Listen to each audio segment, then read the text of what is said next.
Donc Serge Tonoli, président des Jardins Volpette depuis une quinzaine d'années maintenant, et jardinier à Côte-Chaude depuis pas mal d'années. Enfin, j'ai pas pris la succession de mon père, mais mon père avait un jardin là où je me situe actuellement, dans les années 60. Voilà, donc on perpétue la tradition familiale. Né à Côte-Chaude, ça a été juste parce que mes parents arrivaient du sud-ouest le 24 mars et je suis né le 29. Mais je suis un vrai Côte-Chaudère. C'est comme ça qu'on les nomme. Ah, j'adore mon quartier, ouais.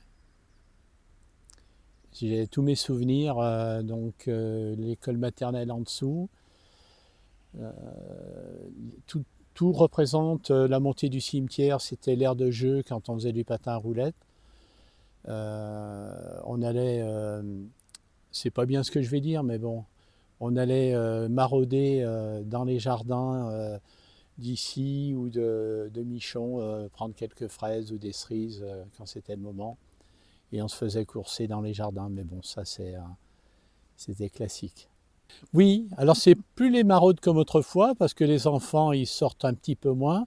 C'est les grands qui viennent et moins intéressant. Alors Côte-Chaude, on l'appelait la petite République d'ailleurs, hein, pour l'histoire. Côte-Chaude, c'était au moment où vraiment c'était très vivant, c'était 60 commerces. En fait, tous les rez-de-chaussée étaient occupés par des commerces. Il y avait des droguistes, enfin on ne sait plus ce que c'est aujourd'hui un droguiste ou très peu, mais des droguistes, des économas, des épiceries. On rentrait dans des épiceries où il y avait la morue sèche qui pendait, où il y avait des odeurs, enfin ça représentait quelque chose. C'était avant l'avènement des grandes surfaces, hein, et puis progressivement après, les commerces ont commencé à disparaître, bon, pour les raisons qu'on connaît, hein, tout simplement. Hein. Ce ne sont pas des politiques locales, hein, qui font disparaître les commerces, ce sont des politiques commerciales. C'est pas tout à fait pareil. Hein, c'est la façon de commercer qui a changé. Les gens se tournent plus facilement vers des grandes surfaces que du commerce de proximité. Et puis il y a Internet également. Beaucoup de gens commandent sur Internet, etc. Voilà, ça a changé. Alors moi, je ne veux pas faire le vieux ronchon. Hein. C'était différent avant. Je ne veux pas dire que c'était mieux ou moins bien ou mieux. Enfin bref, c'est la vie qui a changé. C'est comme ça. Mais je n'échangerai pas mon enfance contre celle d'aujourd'hui. Mais ça, je me permets de le dire. C'est différent, mais bon, voilà, je sais pas. On était très très libre. Enfin, moi, c'est ce que je ressens de mon enfance. Hein, c'est qu'on était libre de faire alors absolument ce qu'on voulait, d'aller où on voulait. J'étais à Ouais, la campagne. Euh, on partait dans tous les sens à travers, en dehors des chemins. ouais. Il y avait moins de crainte qu'aujourd'hui. Et puis, on était toute la journée dehors. Hein. Oui, Les parents, moi je dis souvent aux gamins, je dis les parents criaient par la fenêtre pour nous dire de rentrer. Et aujourd'hui, c'est tout juste si les parents ne devraient pas crier après les gamins pour qu'ils sortent. Ça s'est complètement inversé. Et puis ça a créé des gens qui on est devenu responsable assez tôt, hein, puisqu'on faisait des petits boulots. Moi je me rappelle aller aider les forains au marché à 5 heures du matin à l'âge de 12 ans. Hein. On organisait des ventes également avec des autorisations préfectorales qu'on demandait, des ventes de vêtements, etc. au puce à Saint-Étienne, et on avait 12 ans, 12-13 ans. Hein. Alors ma parcelle, moi, elle a souvent changé de place. Alors, la parcelle, pour moi, ça représente un moment de. Alors, je viens souvent de bonheur, un moment de calme. Je suis comme Jean-Louis, hein, j'adore y entendre les oiseaux chanter, échapper un peu au brouhaha de la ville. Et c'est fondamental, en fait. Pour moi, je pense que l'être humain est fait pour avoir un lien direct avec la Terre. Ça, c'est ma conviction profonde. Ça permet d'apaiser bien des tourments.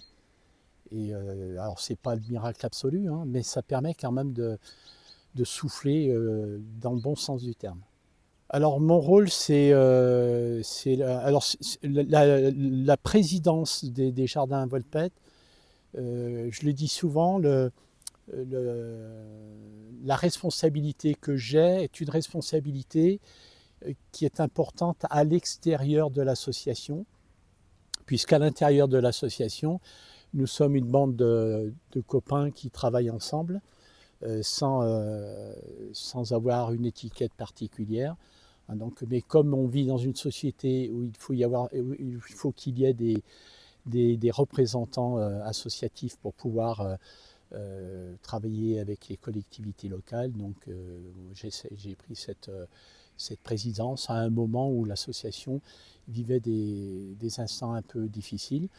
Et je l'ai prise, j'avais pas le choix parce que c'est pas tout à fait dans ma nature, hein.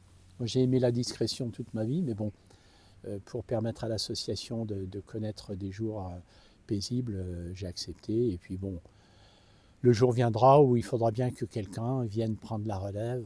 On n'est que des porteurs de flambeau, hein. Le flambeau ne nous appartient pas.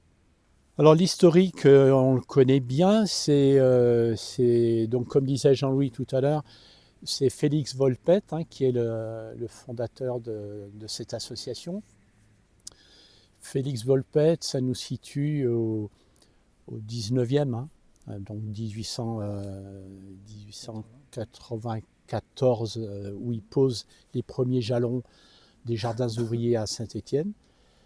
Mais bon, il a copié ce qui se faisait déjà dans le nord de la France, hein, avec une veuve, hein, une femme qui avait pris les devants dans ce domaine, hein, qui a lancé le projet des jardins ouvriers.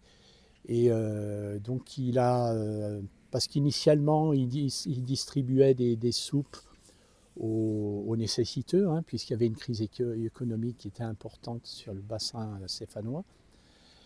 Et puis après, bon, quand il a vu dans un article du journal qu'il y avait cette femme qui faisait ça à Sedan exactement, il s'est dit on va faire la même chose ici. Et comme il avait quand même des accointances avec des riches propriétaires de la région, il a pu avoir des terrains assez facilement à mettre à disposition aux familles qui étaient dans la détresse financière.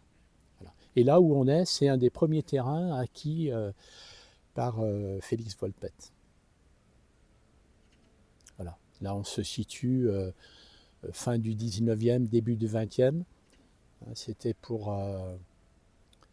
à l'époque un petit peu, il était venu taquiner les rouges, comme on disait, en parlant des gens de la gauche politique à l'époque, hein. Donc, comme Côte-Chaude était une commune, un quartier assez rouge, donc il était venu les taquiner en prenant des terrains pour les mettre à disposition. C'est un peu Pépone et Don Camillo, hein, pour ceux qui connaissent l'histoire. Donc voilà, c'est ça l'histoire. Et puis après, ça a fait son bonhomme de chemin.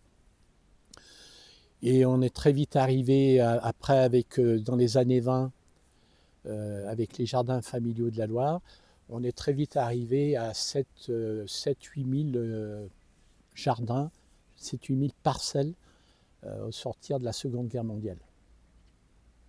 D'accord ? Et puis après, eh bien, c'était un petit jardin qui sentait bon le métropolitain, hein, comme on dit. L'immobilier s'est mis en route après-guerre, il fallait construire, il fallait donc petit à petit.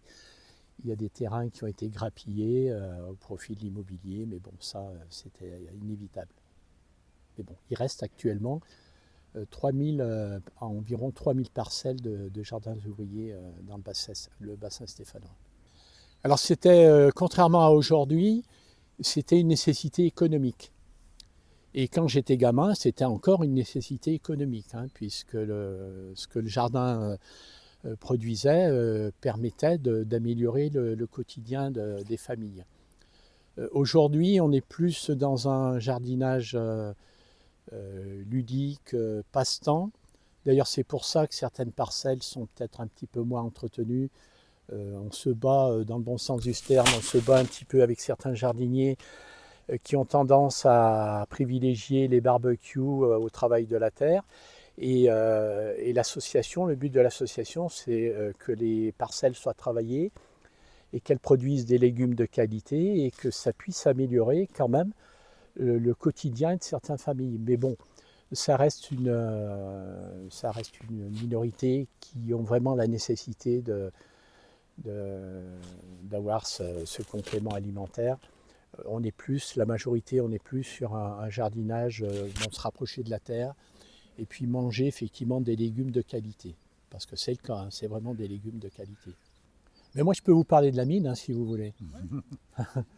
Vous en avez parlé tout à l'heure avec Jean-Louis. Alors Jean-Louis était à la campagne, donc il a moins vécu, il n'a pas eu ce contact que l'on avait, nous, dans les années 60.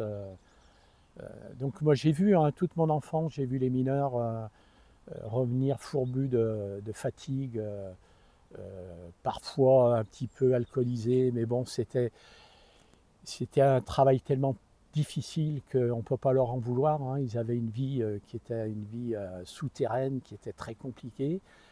Et je les revois, hein, ces hommes qui rentraient chez eux, qui avaient les yeux maquillés, hein, parce que la douche permettait d'enlever la poussière sur tout le corps, sauf au bord des yeux. Ils gardaient les yeux maquillés. Pour ceux qui se douchaient au travail, hein, il y en avait qui rentraient comme ça, et eux, par contre, ils étaient bien marqués, hein, ils étaient bien noirs.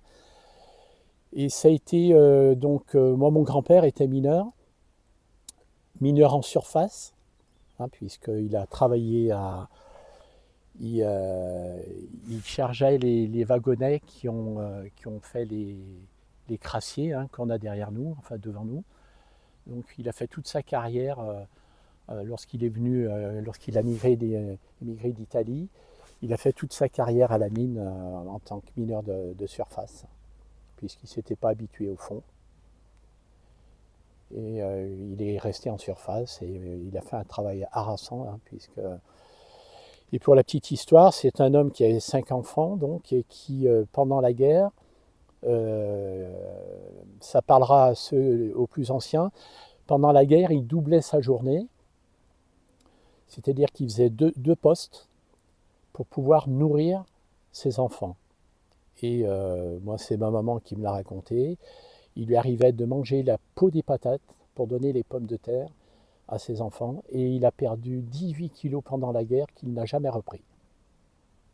C'est resté un homme émacié toute sa vie, maigre, écorché. Donc, mais bon, ça ne l'a pas empêché de devenir assez vieux. Et puis voilà, c'est l'histoire de ce quartier avec les tisseurs également.